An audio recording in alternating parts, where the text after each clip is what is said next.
The crystal chandeliers of Marcus Steele's private dining room cast dancing shadows across the mahogany table as he entertained his European business partners at his exclusive Manhattan restaurant.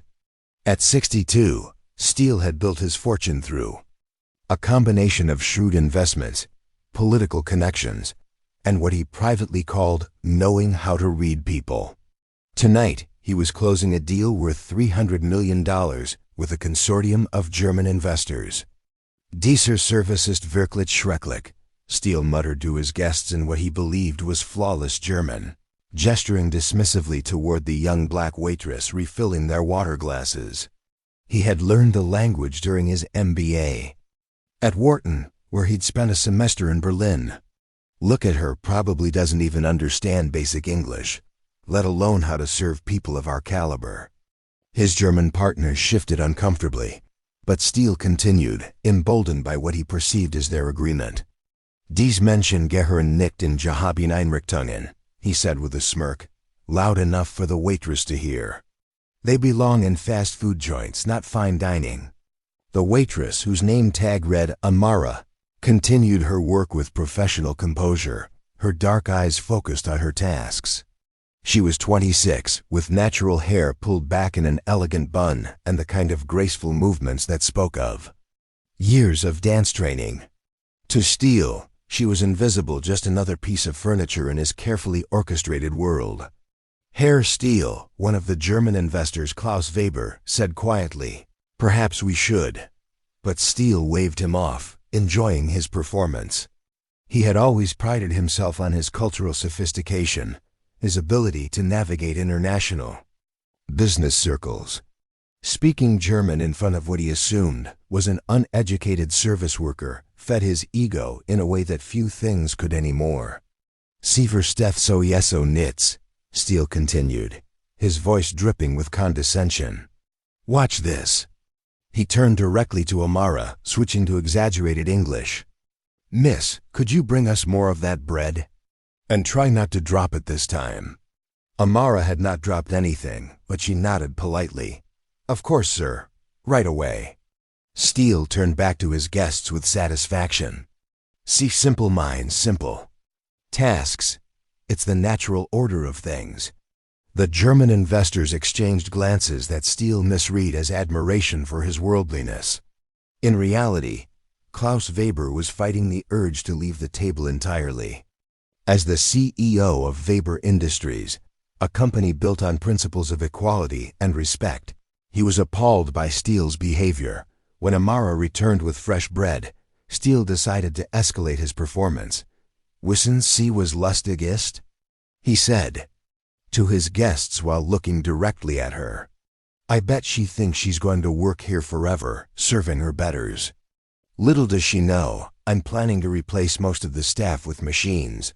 More efficient, less attitude."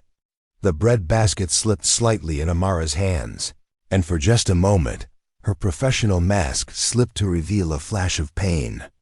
Steele noticed and felt a surge of satisfaction. "Entschuldigung," came a voice, clear and precise, with perfect German pronunciation. Everyone at the table froze. Amara had spoken. "Excuse me, Mr. Steele," she continued in flawless German, her voice carrying the authority of someone who had commanded lecture halls. "But I couldn't help but notice some inaccuracies in your German, and I thought you might appreciate the correction." The color drained from Steele's face as she continued, switching seamlessly between German and English. "You said dies Menschen gehören nicht in Gehabin Einrichtungen, but the proper construction would be dies Menschen gehören nicht in Gehabin Etablissements. Also, your pronunciation of schrecklich suggests you learned German from American textbooks rather than native speakers." Klaus Weber leaned forward, suddenly very interested. He addressed Amara in rapid German. "Wo haben Sie Deutsch gelernt?" "Ich habe meinen Doktor der Germanistik an der Columbia University gemacht," Amara replied smoothly. "I completed my PhD in German Studies at Columbia University, with a focus on post-war economic literature. I also spent 3 years at the Max Planck Institute in Berlin, researching corporate social responsibility in German multinational corporations. The silence at the table was deafening. Steele's mouth opened and closed like a fish gasping for air. "But please," Amara continued, her voice gaining strength, "let me address your earlier comments more directly. You said that these people don't belong in upscale establishments. I assume you were referring to people who look like me. You also mentioned your plan to replace staff with machines for efficiency." She pulled out her phone and tapped the screen. "I should mention that this conversation has been recorded, as is standard practice in this establishment for quality assurance. But more importantly, Mr. Steele, I think your guests should know exactly who they're dealing with." Weber looked between Amara and Steele, his business instincts kicking in. "What do you mean?" Amara smiled, and for the first time that evening, it reached her eyes. "Mr. Steele, perhaps you should tell your potential partners about the labor lawsuit filed against you last month by the Department of Labor, or the discrimination case that's currently pending in federal court. Or maybe the IRS investigation into your charitable foundation that was leaked to the press yesterday." Steele's face went from white to red. "How do you know about that?" Amara finished. "Because I'm not actually a waitress, Mr. Steele. I'm Dr. Amara Williams, investigative journalist for the Financial Tribune. I've been working undercover for 3 months, documenting the practices at your various businesses." She reached into her apron and pulled out a small recording device and a press badge. "I have dozens of hours of recordings, photographs, and testimonies from your employees across 5 states. The story goes live tomorrow morning." The German investors were already reaching for their phones. Klaus Weber stood up, his face grim. "Mr. Steele, Weber Industries cannot and will not do business with companies that engage in discriminatory practices. Consider our deal terminated." The other investors nodded in agreement, gathering their things. Years of potential business relationships crumbled in real time as they distanced themselves from the toxic billionaire. "Wait," Steele sputtered, finally finding his voice. "This is entrapment. This is illegal." "Actually," Amara said calmly, "undercover journalism is perfectly legal when investigating matters of public interest. And your business practices, given your company's federal contracts and public subsidies, definitely qualify as public interest." As the German delegation filed out, Klaus Weber paused next to Amara in perfect English.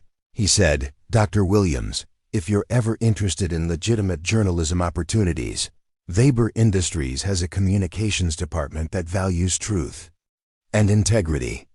After the investors left, Steele slumped in his chair, the weight of his empire's potential collapse settling on his shoulders. "What do you want?" he asked weakly. Amara gathered her things, maintaining her professional composure even as victory surged through her veins. "I want the truth to be told, Mr. Steele. I want the workers you've exploited to have their stories heard. And I want people to understand that assumptions about others, based on race, class, or appearance are not just morally wrong, they're strategically stupid." She headed toward the door, then paused. "Oh, and Mr. Steele, your German really is terrible.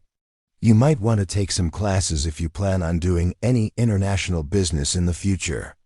The next morning, the Financial Tribune's front page carried the headline, "Billionaire's Empire Built on Discrimination and Fraud, an Inside Investigation." The story included audio recordings, financial documents, and testimonies from dozens of employees. Within a week, 3 major contracts were canceled. The IRS expanded its investigation, and Steele's stock price plummeted. The man who had built his fortune on believing he could read people had been completely undone by his own prejudices and assumptions. Dr. Amara Williams won the Pulitzer Prize for investigative reporting that year. In her acceptance speech, she said, "The most dangerous thing about prejudice isn't just the harm it does to its victims, it's how it blinds the perpetrators to the world around them. When you assume you know someone's worth based on their appearance, you stop seeing them clearly.